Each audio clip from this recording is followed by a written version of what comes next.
নমস্কার বন্ধুরা, আহারে বাহার রান্নাঘরে আপনাদের সবাইকে স্বাগত জানাই। আজকে শেয়ার করব ভেন্ডির একটা দুর্দান্ত স্বাদের রেসিপি। একঘেয়ে ভেন্ডির রেসিপি খেয়ে খেয়ে যদি বোর হয়ে থাকেন, একবার এই নতুন রেসিপিটা ট্রাই করে দেখুন। আশা করি আপনাদের নিশ্চয়ই ভীষণ ভালো লাগবে। তো চলুন কথা না বাড়িয়ে রেসিপিটা দেখে নেওয়া যাক। আজকে ভেন্ডির রেসিপিটা করার জন্য দেখুন আমি এখানে 400 গ্রাম ভেন্ডি নিয়েছি। ভেন্ডিগুলোকে খুব ভালোভাবে ধুয়ে নিয়েছি। এবার ভেন্ডিগুলোকে কেটে নিচ্ছি। ভেন্ডিগুলোকে কাটার আগেই ধুয়ে নেবেন। কাটার পর আর ভেন্ডি কিন্তু ধোয়া যাবে না, তাহলে ভেন্ডির মধ্যে জল থাকবে আর সেই জলেই ভেন্ডিটা অনেকটাই জেলজেলে হয়ে যাবে।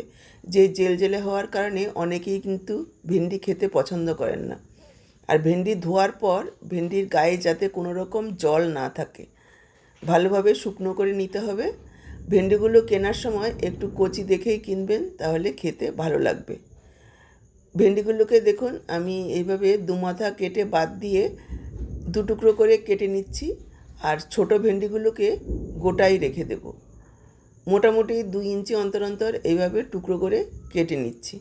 দর্শক বন্ধুরা, আজকের এই ভেন্ডির রেসিপিটা দেখে যদি ভালো লাগে একটা লাইক করে ভিডিওটাকে শেয়ার করে দেবেন। ইউটিউব থেকে যদি নতুন দেখছেন চ্যানেলটাকে সাবস্ক্রাইব করবেন, আর ফেসবুক পেজ থেকে দেখে থাকলে পেজটাকে ফলো করবেন।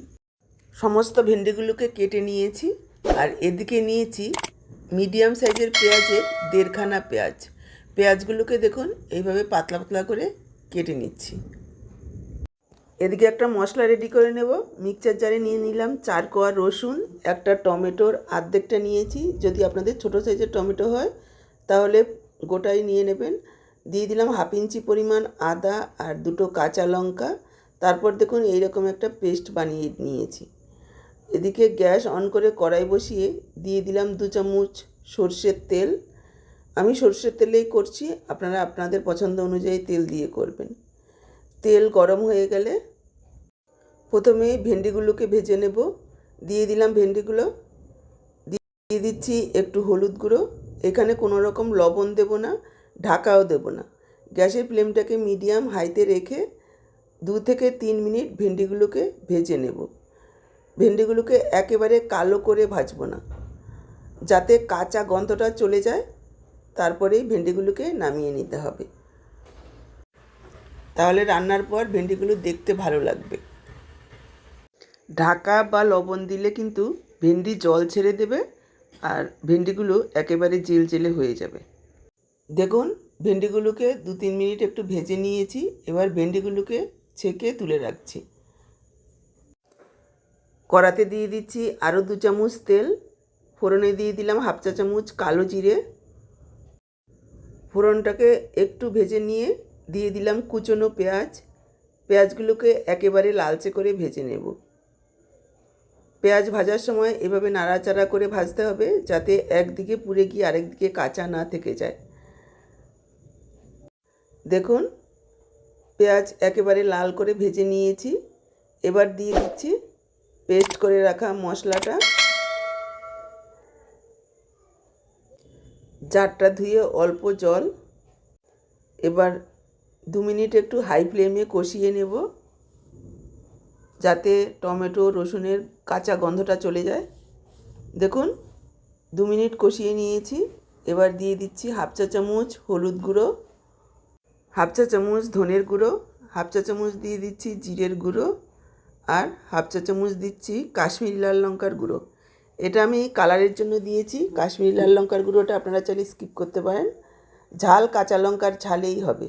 এবার পুরো মশলাটাকে খুব ভালোভাবে কষিয়ে নিতে হবে, যাতে করে মশলার তেল ছেড়ে আসে। দিয়ে দিচ্ছি পরিমাণ মতো লবণ। মিশিয়ে নেব। যদি একটু শুকনো মনে হয় আরও একটু জল দেব। তারপর ঢেকে আরও 2-3 মিনিট মশলাটাকে কষিয়ে নেব, যাতে মশলার কোনো রকম কাঁচা গন্ধ না থাকে। দেখুন আমি অল্প পরিমাণে জল দিয়ে দিয়েছি। মিশিয়ে নিয়ে ঢেকে দিলাম। ঢেকে দিয়ে আরও 2-3 মিনিট মশলাটাকে কষিয়ে নিয়েছি। এবার দিয়ে দেব ভেজে রাখা ভেন্ডি। ভেন্ডিগুলো দেওয়ার পর আরও কিছুক্ষণ কষিয়ে নিতে হবে মিডিয়াম লো ফ্লেমে। ভেন্ডির তো অনেক রকম রেসিপি খেয়েছেন, একবার এই রেসিপিটা খেয়ে দেখুন। ভাত রুটির সাথে খেতে অসাধারণ লাগে। বড়রা তো খাবেই, ছোটরাও এই ভেন্ডির রেসিপিটা চেটেপুটে খাবে।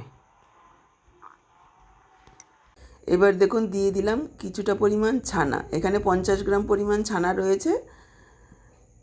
ছানাটা দেওয়ার পর আরও 1 মিনিট মতো নাড়াচাড়া করে মিশিয়ে নেব। এবার দিয়ে দিচ্ছি জল। এখানে আমি 1 কাপ পরিমাণ জল দিয়েছি। এটা কিন্তু কোনো রকম পাতলা ঝোল হবে না, মাখো মাখো হবে, তবে ভেন্ডিগুলো সেদ্ধ হবে সেই বুঝেই জল দিতে হবে। জল দিয়ে মিশিয়ে নিলাম। এবার ঢাকা দিয়ে 4-5 মিনিট রান্না করে নেব মিডিয়াম ফ্লেমে, বা ভেন্ডিগুলো সেদ্ধ হওয়া পর্যন্ত রান্না করতে হবে। দিয়ে দিচ্ছি 1/2 চা চামচ চিনি। যারা সবজিতে মিষ্টি খেতে পছন্দ করেন তারা দেবেন, আর যারা চিনি পছন্দ করেন না তারা স্কিপ করবেন। একটু মিষ্টি দিলে খেতে ভালো লাগবে, এতে মিষ্টি হবে না, স্বাদটা ভালো হবে। আরও একবার মিশিয়ে নিলাম।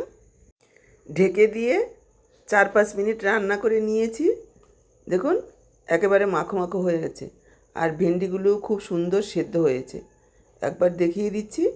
একবারে গলিয়ে ফেলবেন না, ভেন্ডি বেশি গলে গেলে জেলজেলে হয়ে যাবে, খেতে ভালো লাগবে না। সেদ্ধ হবে অথচ গোটা থাকবে, এবারে করলে খেতে ভালো লাগবে।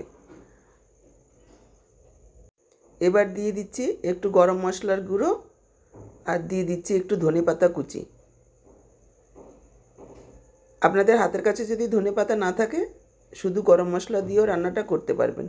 এবার আরও একবার মিশিয়ে নিয়ে ঢেকে রাখবো 5 মিনিট, যাতে সব কিছু খুব সুন্দরভাবে মিশে যায়। 5 মিনিট পর দেখুন একদম তৈরি দারুণ স্বাদের ভেন্ডির রেসিপি। ভেন্ডির এই রেসিপিটা একবার বানিয়ে দেখুন, গরম ভাত, রুটি সব কিছুর সাথে অসাধারণ লাগবে। এটা রান্না করতেও একেবারে কম সময় লাগে, আর খেতেও দুর্দান্ত স্বাদের হয়। তো আজকের এই ভেন্ডির রেসিপিটা আপনাদের কেমন লাগলো কমেন্টে জানাতে কিন্তু একদম ভুলবেন না। ভালো লাগলে অবশ্যই লাইক করে ভিডিওটাকে শেয়ার করে দেবেন।